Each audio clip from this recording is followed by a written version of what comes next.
श्री नारद जी महाराज वृंदावन की तरफ रमण किया और राधे राधे गाने लग गए। वृंदावन में जाकर केवल और केवल राधा, राधे राधे राधे राधे राधे राधे।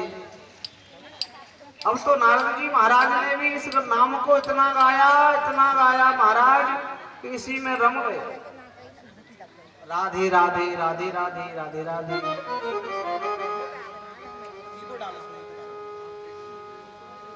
राधे राधे होने लग गई।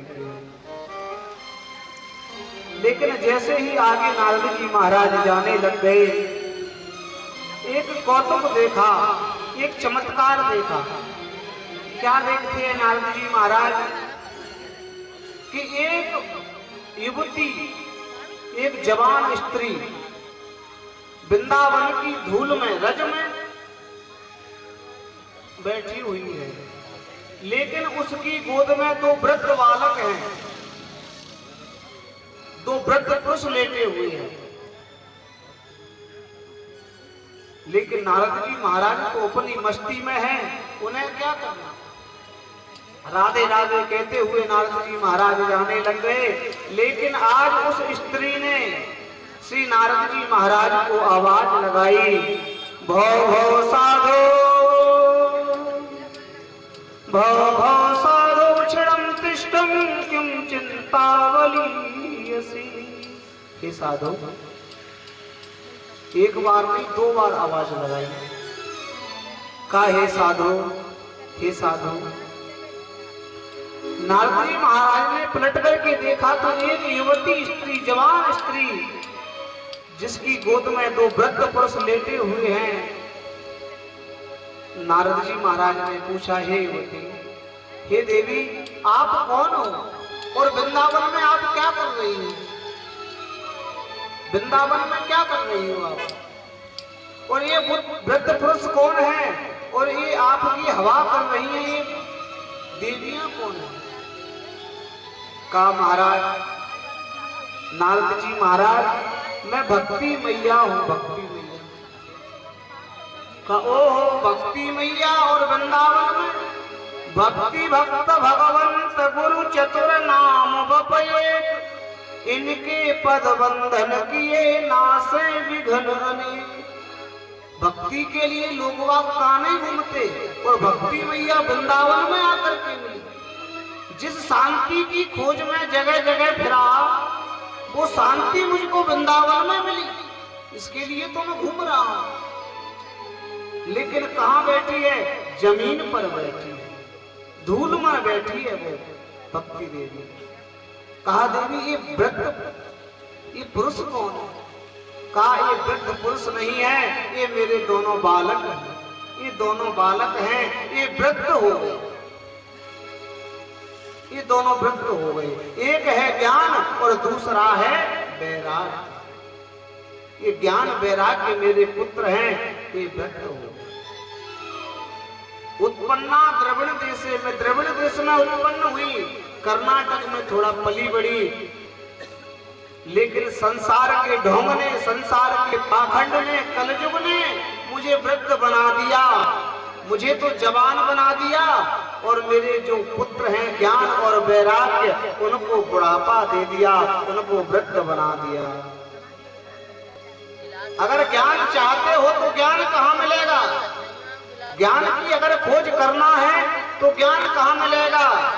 ज्ञानी को पंजाब है।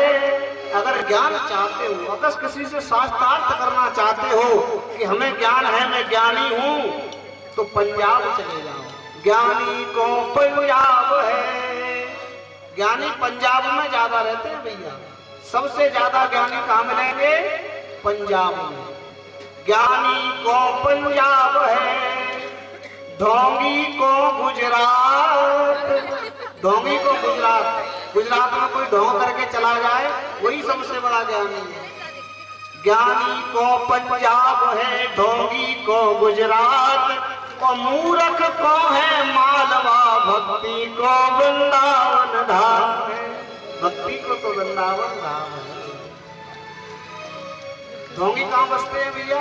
गुजरात में कोई ढोंग करके चला जाए कि मैं बहुत बड़ा तपस्वी हूँ, महात्मा हूँ, लोग वहां उसको ही महात्मा समझ लेंगे, तो वो ढोंग वहां पहुंचता है। अगर भक्ति चाहते हो, ज्ञान चाहते हो तो वृंदावन आना।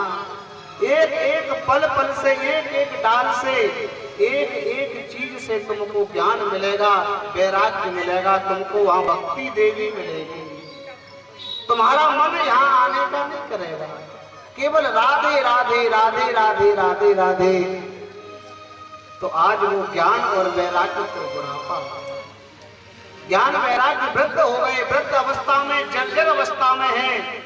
लेकिन नारद जी महाराज कहते हैं मैं भी तो कोई कम थोड़े ही हूँ, मैं भी तो ब्रह्मा जी का पुत्र हूँ, मुझे भी तो ब्रह्मा जी ने उत्पन्न किया है। मैं अभी आदेश देता हूँ ज्ञान और वैराग्य को, अभी खड़े हो जाओ।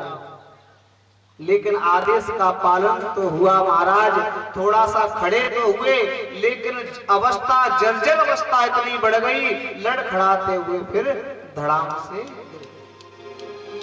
कारण क्या है? कारण क्या है? क्यों नहीं उठे, क्यों नहीं जागे ज्ञान? क्योंकि हमारा जो ज्ञान है, जो वैराग्य है, वो क्यों जागृत नहीं होता? क्योंकि हम कथाओं में आते हैं, तब तो हमारा ज्ञान जागृत हो जाता है, जवान हो जाता है। और जैसे ही हम घर पर पहुंचते हैं सब ज्ञान खत्म हो जाता है, नष्ट हो जाता है। जैसे ही हम शमशान भूमि पर जाते हैं बड़ा वैराग्य आता है हमारा, बड़ा वैराग्य, अरे सबको जाना है, ये भी चले गए, एक दिन हमें भी जाना है। लेकिन घर आते आते सब खत्म, कोई दुकान पर चला गया, कोई कहीं काम से, सब वैराग्य खत्म हो जाता है। ऐसी स्थिति वैराग्य की हमारे जीवन में, क्योंकि हम उसको समझना नहीं चाहते। लेकिन सत्यता भी ये है महाराज कि दुनिया के जितने भी काम धंधे हैं ना, सब यहीं रहना है, बाकी शरीर अकेला जाएगा, आत्मा अकेली जाएगी, कोई साथ नहीं जाएगा। जितने भी शरीर के दोष हैं सब हमारे साथ में जाएंगे। अगर हमने किसी के साथ बुरा किया है तो हमारे साथ नहीं बुरा होगा, ये सत्यता है। अगर किसी की हमने भलाई की है, दान किया, धर्म किया, पुण्य किया, तो ये हमारे साथ में जाएगा, बाकी कुछ साथ में जाने वाला नहीं। पाखंड इतना बढ़ गया महाराज, इतना पाखंड बढ़ गया कि अत हो गई, सीमाएं खत्म हो गई महाराज। क्यों आदमी धर्म के मार्ग से विचलित है? क्यों धर्म के मार्ग पर नहीं जाना चाहता? क्यों वैराग्य व्यक्ति को प्राप्त हो गए? कारण क्या है कि कहीं ना कहीं हमारे अंदर ऐसे विकार हैं, हम उन ज्ञान को, उस वैराग्य को समझ नहीं पा सकते। क्योंकि हमारा वेद बार बार कहता है कलयुग केवल नाम आधारा, सुमिर सुमिर नर उतरे पारा। केवल भगवान के नाम को सुमिरिए, भगवान के नाम को गाइए, ज्यादा कुछ करने की जरूरत नहीं है। केवल भगवान की भक्ति करो, सोते उठते खाते पीते नहाते धोते जैसे भी करना है, केवल और केवल भगवान का नाम। अगर याद कुछ रखना है तो क्या रखना है? भगवान का नाम, केवल भगवान का नाम याद रखना है। लेकिन पता नहीं है, किसी को तो साधना